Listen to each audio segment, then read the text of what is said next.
Hello, my dear friends, and welcome to another episode of Europa Rediviva. If you follow Romanian news, you will see this incessant slogan that Romania needs to build a pro Western coalition government. And some might think, looking at this, that there is a chance also to build a non Western one. So there is some political force, some political coalition in Romania that does not want to have a Western geopolitical orientation. And I'd like to unpack this a bit. First and foremost, I've said in previous episodes that Romania historically has had these elites that ever since the 1830s began to westernize, and they've kind of been in this process of always seeking foreign masters, and for the past 200 years, these foreign masters were always Western.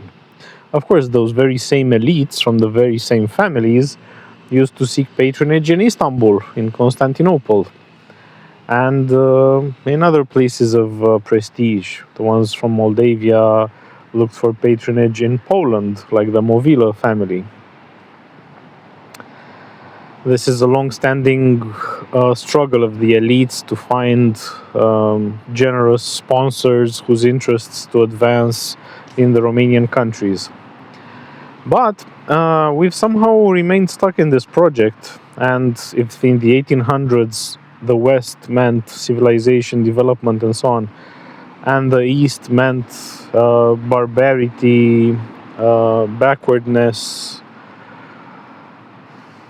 exploitation, poverty, and so on, things no longer look like this, but the discourse has remained the same. The Romanian elites are too lazy to chart the world situation now, and they keep on looking for patronage in the same places where their forefathers used to look for patronage, and they advance this discourse as if Romania was still in the 1800s. And it would be looking towards the West for enlightenment. The reality is that things have changed considerably. The West, whatever that means, and I'll try to unpack this in this video, is not so great anymore, and there are places in the East which are far superior on any metric. But the root of the problem is also how Romanians consider themselves. I would argue that, just like all of our neighbors, we are an Eastern people as well. It's not a coincidence that we are surrounded by Eastern people. If all of our neighbors are Eastern, how can we be Western? Okay, perhaps the Hungarians are Western because they are Catholic, Reformed.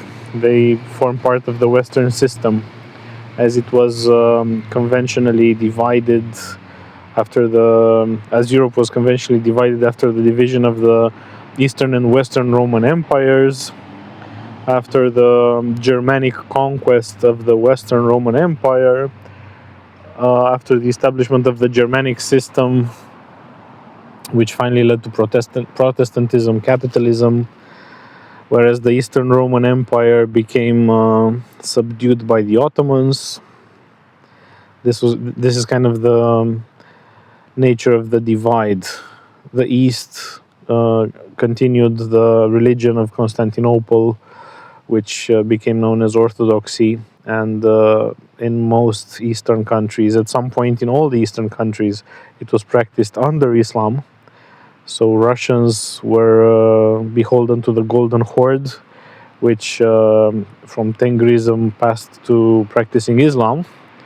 And there was a time in the 1300s before let's say around, Constantinople fell in 1453. Let's say, the second half of the 15th century, when all of the Orthodox lands and all of the Orthodox populations were subdued by Islam.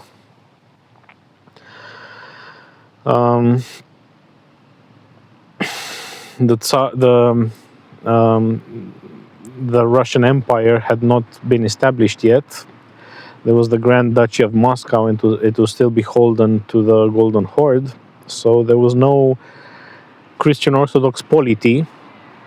And of course, in the Balkans, the Bulgarian Empire, the Serbian Empire, the Byzantine Empire were all subdued by the Ottomans and turned into Ottoman provinces. So there was no polity that practiced Christian orthodoxy. Subsequently, there became one. Muscovy, the Duchy of Moscow, turned into the Russian Empire, the first free country that practiced orthodoxy. And later, it helped establish the others. So it helped foment the Greek War of Independence. It hosted the revolutionaries. Then it helped Romania obtain independence. It did not object to Romanian statehood, and finally it, defeated the Ottoman Turks in 1878 and allowed Romania to become independent, and allowed Serbia also to become independent through that same Congress, Peace Congress of Berlin, and established Bulgarian statehood. From 1878, there was the Principality of Bulgaria under Ottoman suzerainty, and the autonomous province of Rumelia. They subsequently united 1 decade later. But anyway, so the East-West divide comes from the 19th century in the consciousness of the Romanian elites. And then it was indeed a process of modernization, of escaping from the Ottoman system, and modernization was synonymous to westernization. Now, the the world system looks completely different. The biggest power is China. America is the biggest power of the other part of the planet, and it is trying to keep its vassals in check, and it is exploiting them very harshly because it itself is being eroded, and it is trying to maintain itself, cannibalizing its vassals and using them in proxy wars against its rivals.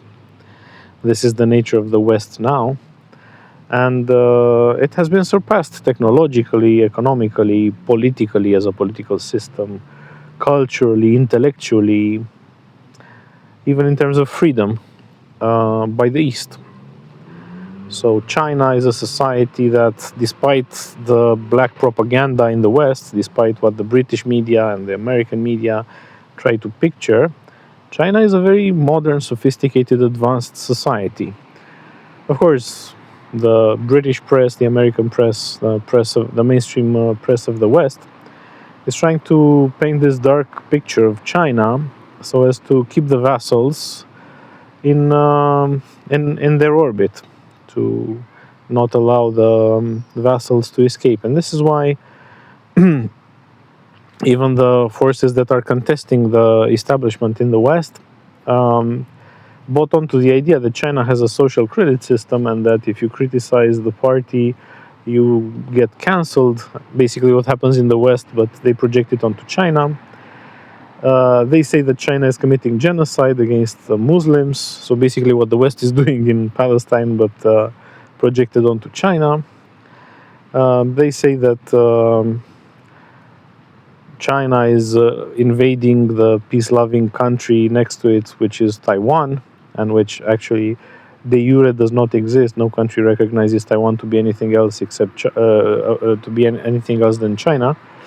But the West again is projecting what it itself is doing with annexations, supporting annexations, the US trying to annex Greenland and so on, doing all of these coup d'etat regime changes all around the world. So it's essentially an exercise of projection, but it is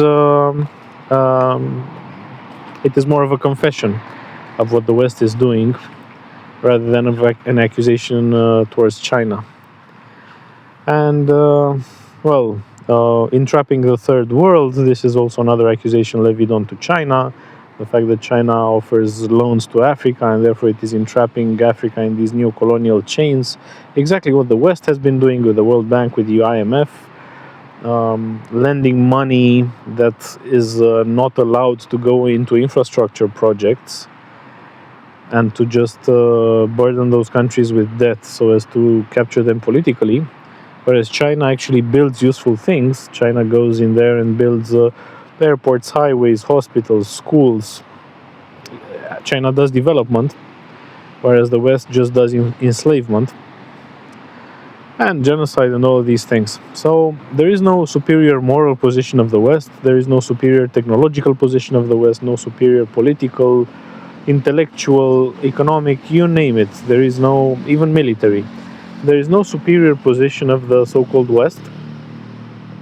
And still, in backward places like Romania, there is this discourse espoused by both sides of the political spectrum that there has to be a contest who is more Western.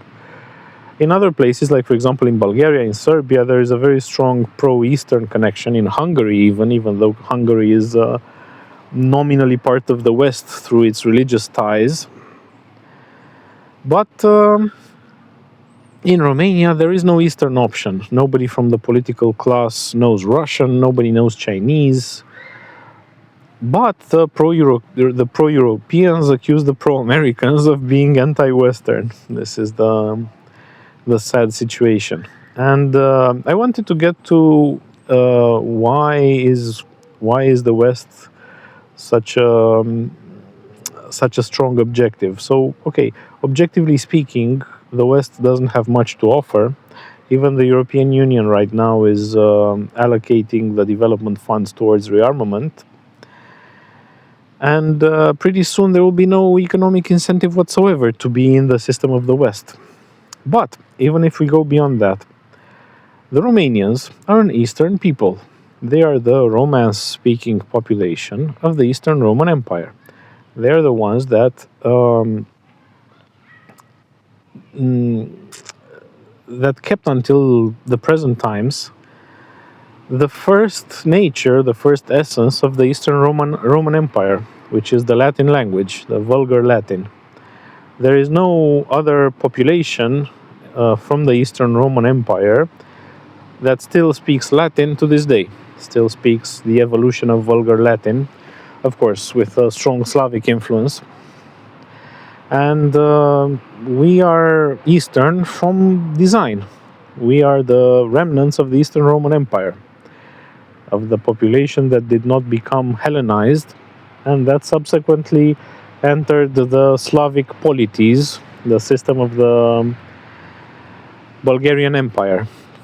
The system of the first Bulgarian Empire and then the second Bulgarian Empire. This is when we became civilized, so to say. This is when we took up our liturgy, when we took up the language of culture. After the Bulgarians developed it, we took it and we kept it for 500 more years from the point that, 400 more years from the point when the Bulgarian state disappeared. We continued it in Moldova and then Wallachia until the 1700s. We continued to have it as a national written language, even though it was Bulgarian, not Romanian. And we form part of the Eastern system. We are Christian Orthodox. We used to write our Latin language with the Cyrillic alphabet, and it actually made a lot of sense because we do have some Slavic phonology that made it much more appropriate to be written in Cyrillic script. Now, of course, nobody in Romania knows the Cyrillic alphabet, so what I'm saying doesn't make much sense. But for example, the most striking example is that in the Cyrillic alphabet there is something called a soft sign and the hard sign, and these are not letters. They are not letters that correspond to sounds. They are diacritical signs meant to indicate how the consonant before needs to be pronounced, needs to be articulated. And this makes a lot of sense in writing the Romanian language, much more than writing it with Latin characters, because we have all sorts of non-vowels. There are many I's in the plural of masculines, in the second person singular of the conjugation of the verb, and in several other places. I's that are written as such, E, but they do not exist. They are just soft signs inherited from the Cyrillic script. And since in Latin there is no soft sign, the people making the conversion to Latin script replace them with I's, but there are no I's there. If there were an I, it would make its own syllable. It's not a semi-vowel or a semi-consonant either, because it's not attached to another vowel, it's attached to a consonant. And it indicates the palatalization of that consonant, of how it is articulated.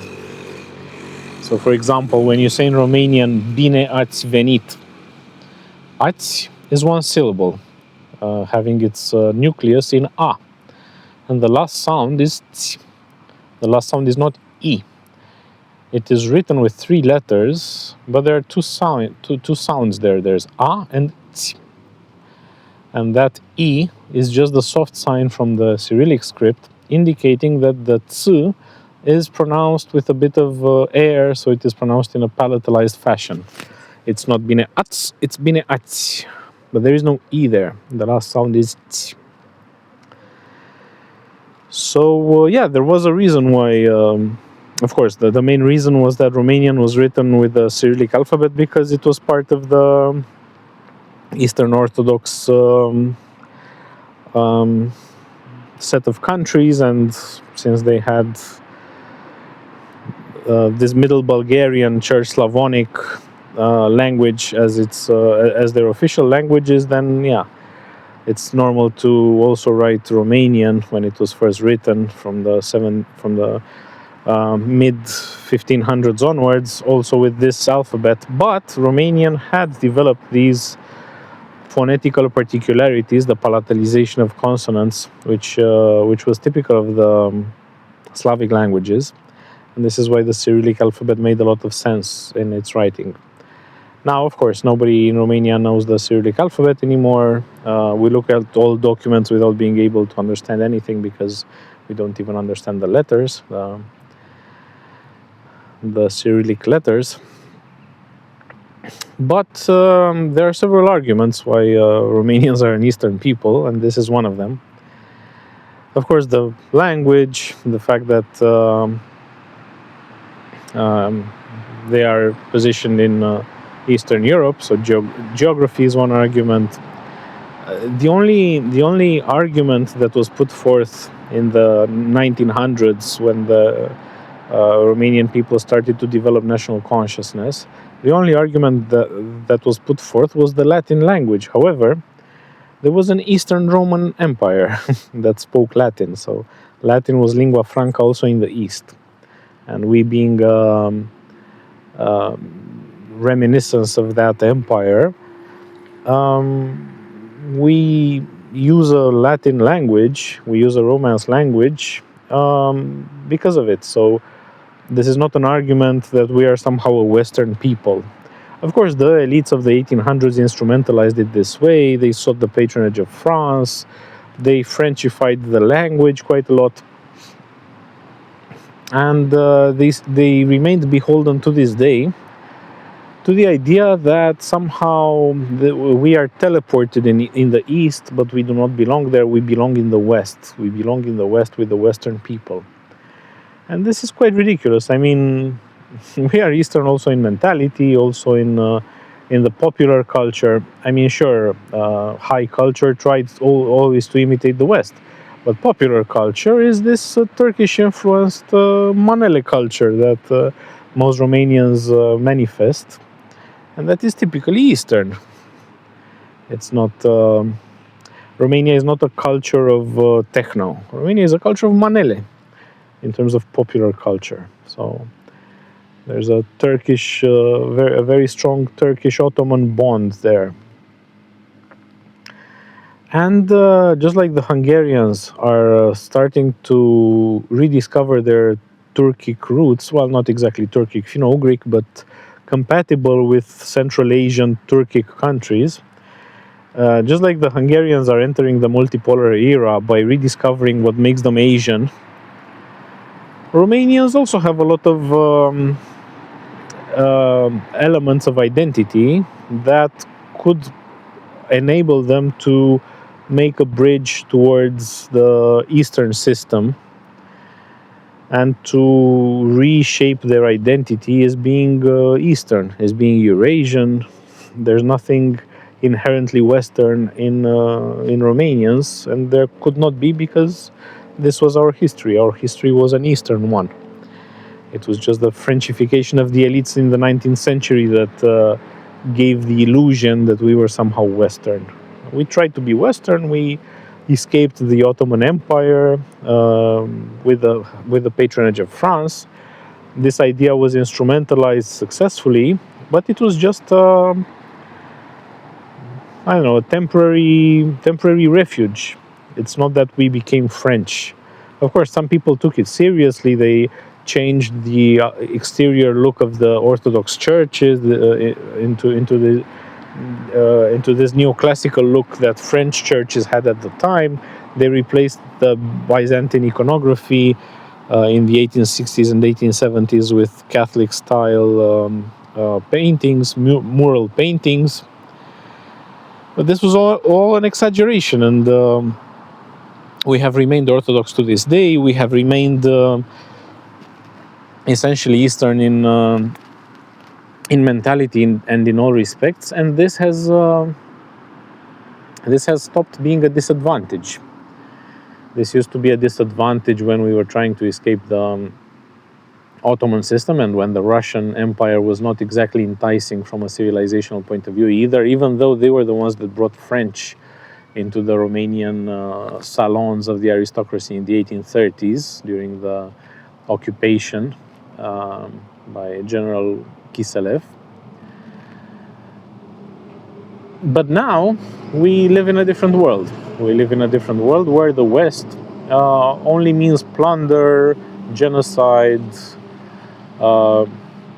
200 years ago, it also meant plunder and genocide, but it also meant technology, richness,